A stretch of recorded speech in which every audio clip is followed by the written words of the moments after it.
how's it going? So, this week's episode is going to be a little bit different.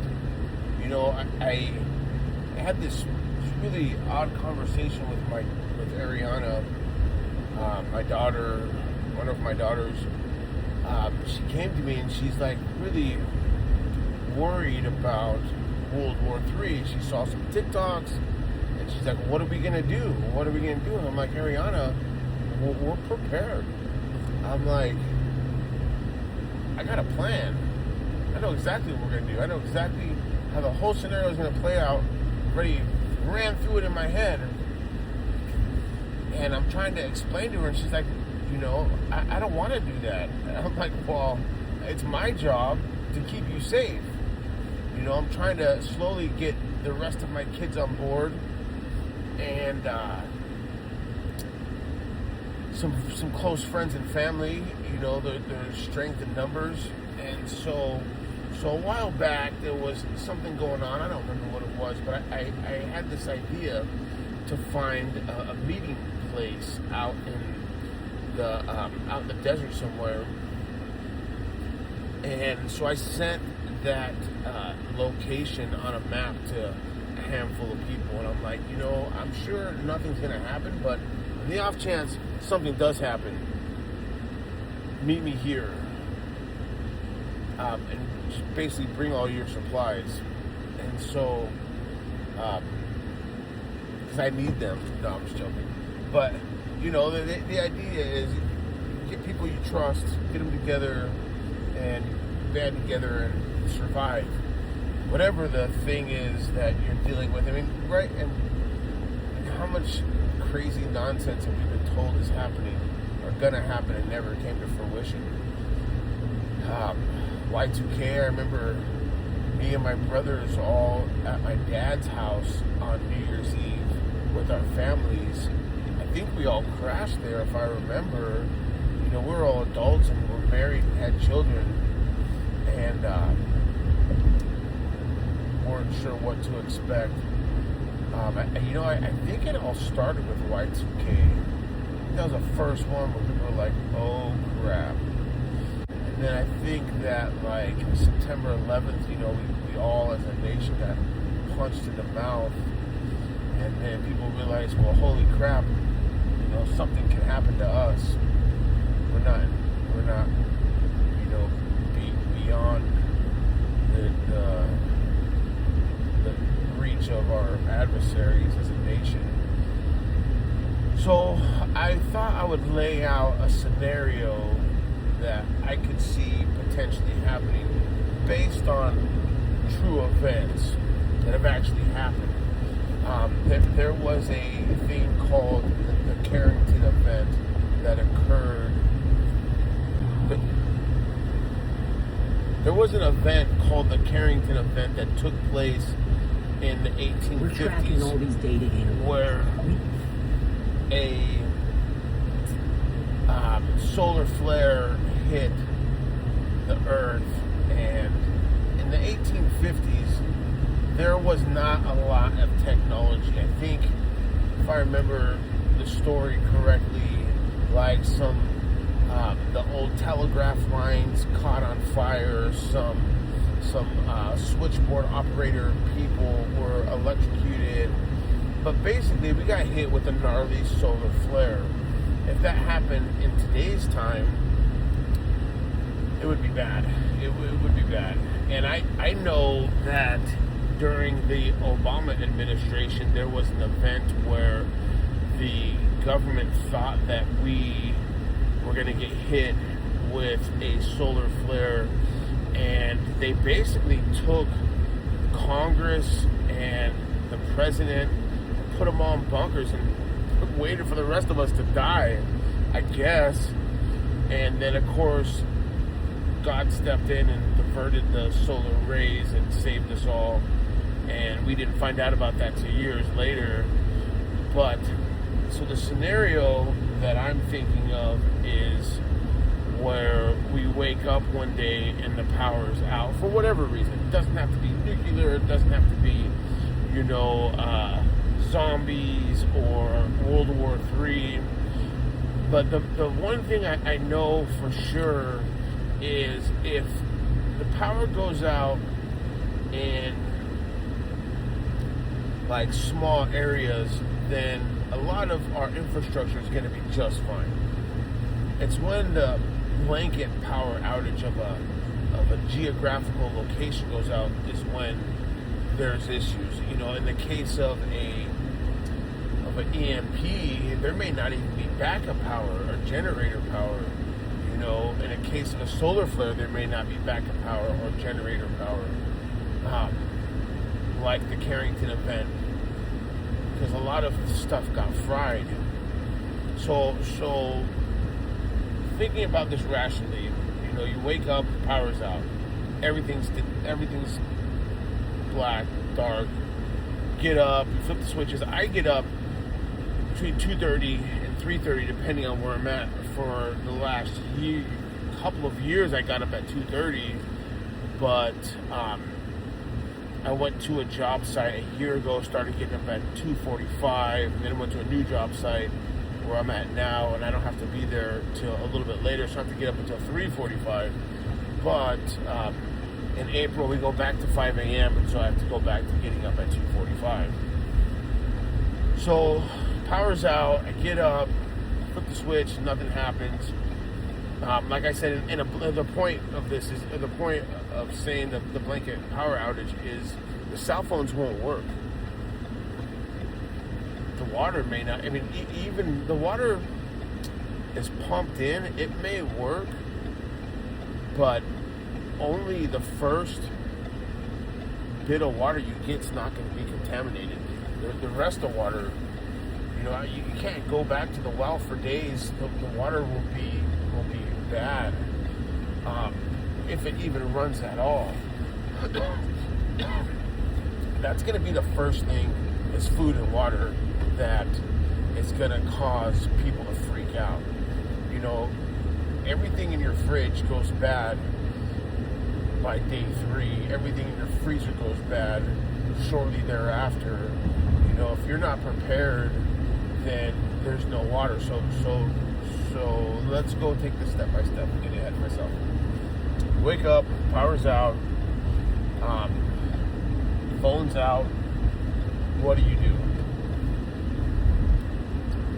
For me, the thought has always been bug out.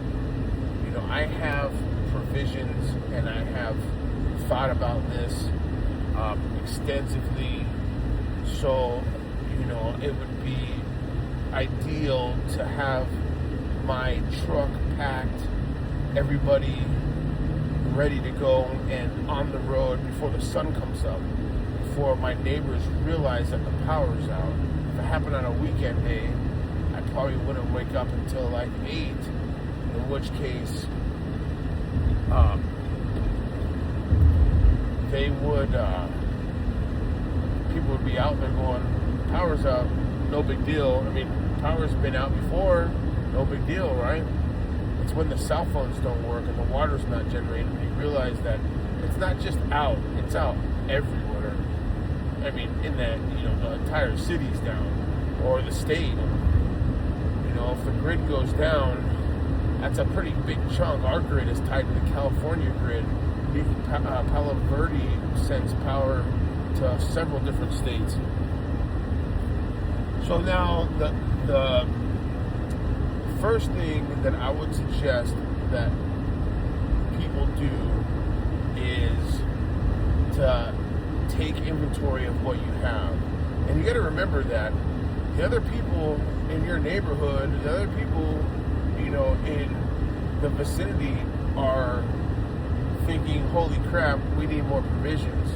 You're going to need to take stock of what you have and figure out how to get the things you need, like water or gasoline. You know, I try to stay prepared. I have 2 vehicles. Try to make sure that they always have enough gas. I don't like to run them E before I fill them up. Or at least I try not to. It doesn't always work out that way. But you know, anyways, so you want to make sure that you take inventory of what you have. Then you can come with a plan. It's best to have a plan ahead of time, but not everybody has that luxury. So the idea for me is to go somewhere where I don't have to shoot somebody to get food in a week when I run out, which I wouldn't run out in a week, but for most people who aren't prepared, they may only have a week's worth of food, and they probably don't have a week's worth of water. My advice is to get someplace safe. Without having a phone, if you just show up at your brother's house, or a family member's house, that family member may realize, they may be in the same boat and realize, holy crap, I need, X. And they pack their family up and they head to their friend Joe's house, who Joe happens to be ex-military and he'll know what to do. And you get there and nobody's there and you're like, holy crap, and all their provisions are gone because they were smart enough to take all their stuff that's worth anything, which probably isn't worth anything, with them to Joe's house. For me, recently I purchased a couple of devices.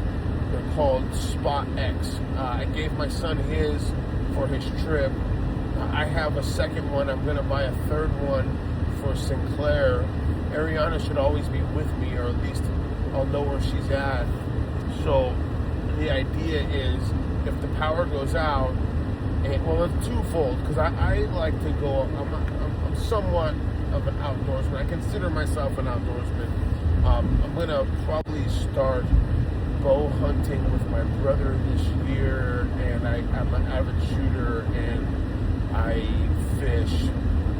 So sometimes you find yourself in places where there's just no cellular signal. So these Spot X devices are basically satellite communicators. So for like my son and his trip, he was going to be in Yosemite, and then the Redwoods, and then traveling up to Portland and back. And so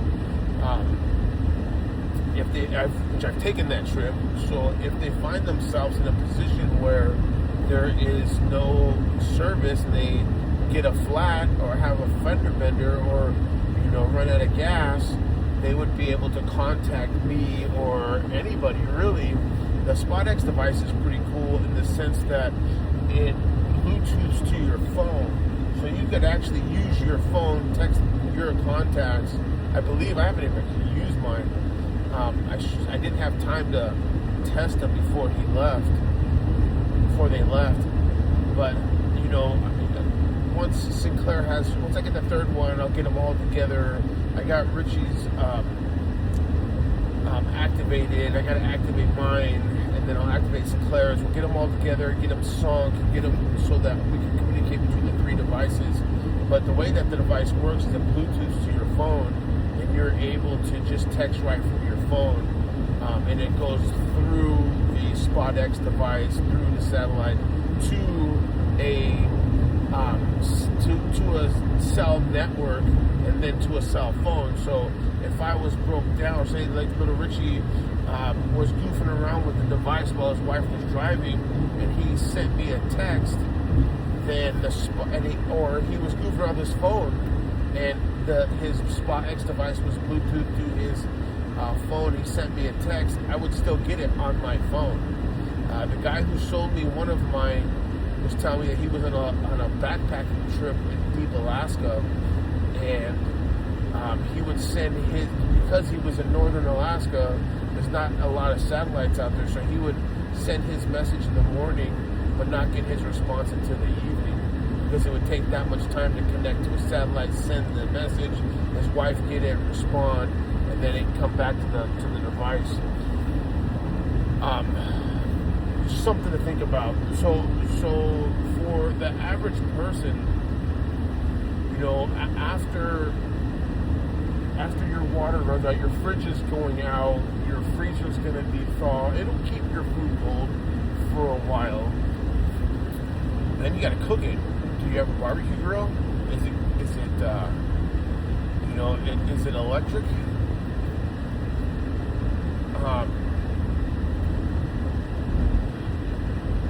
And then what do you do with your food? I mean, you don't want to throw it away. You don't want it to go bad once the refrigerator situation is resolved. I would say probably you don't want to be opening the doors off and on, checking, looking at stuff. If you have the room, throw everything in the freezer. It'll preserve it a little bit longer. Your freezer basically cools your refrigerator, and so you fill up your freezer with the food that you want to keep and hope for the best. As stuff starts to, it's not going to freeze. It'll just stay a little bit colder until your freezer dethaws and everything gets warm in your freezer. But you will have some time. It's insulated. So that will buy you some time.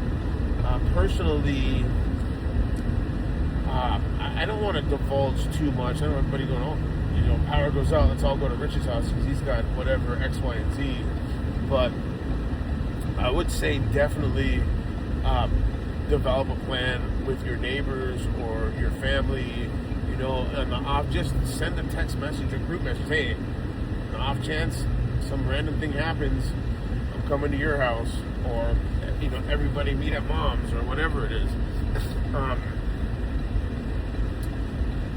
So once that happens, now you're in day 2. There's probably no issues. There's no civil disobedience at day 2. People are starting to probably get worried now. Power's still not on. They don't have access to a radio. If it was an EMP, most of the cars won't work. You're grounded. If it wasn't an EMP, if it was like the grid went down for whatever reason, then you would have access to your radio in your car. And if there's no power, then there's nobody broadcasting, which means that you're not going to receive a signal immediately. Maybe after a couple of days, they'll get power on in a couple places via, what's it called? I'm an electrician. It's solar panels or diverting power at the power company, but it's not likely. They're gonna use whatever power they have to push the hospitals. I did see a crazy thing that I did not know, which is if you have gasoline stored at your house, the government in a time of crisis can come take it for the sole purpose of filling the generators at the hospitals. I built a hospital a couple of years ago. I built a couple of hospitals, and they all have generators, gasoline generators, and diesel, but they have generators, and they have batteries, usually a battery backup system, and the battery backup system is only there temporary to flip the power long enough for the generator to start. And then once the generator kicks in, then the power diverts to the generator. But, just hunkering down and having fuel doesn't mean that even if you have a generator, that, that's the best viable option, because having a generator is loud and it puts a target on your back. Having solar panels at night and your lights on in your house, and you're the only house in the neighborhood that has their lights on, it's not necessarily a good thing. Hunkering down's not bad if you have the provisions, but the objective is to stay safe. And most people that I know have been camping before. My advice is to pretend like you're camping. Grab all your meat, throw it in your cooler, whatever ice you can muster up, throw it in your cooler. Grab tarps, tents, sleeping bags, stuff to keep you warm, a few days worth of clothes. Go out to your favorite campsite, cook over an open fire. There's wood, there's running water. I wouldn't recommend drinking that water without cooking it, or running it through a pot, boiling it first. I definitely, I would have to recommend getting out of town by day 5. Civil unrest is here. If not sooner. You know, when you get 10 families together, 5 families together, and you're running out of food, and you don't have nothing to eat and nothing to drink, and those stores have been looted, and there's no gasoline, you can't get out of town now, then it's time to go looking for food. You know, if you have guns and nothing to eat, and this is Arizona, everybody's got guns.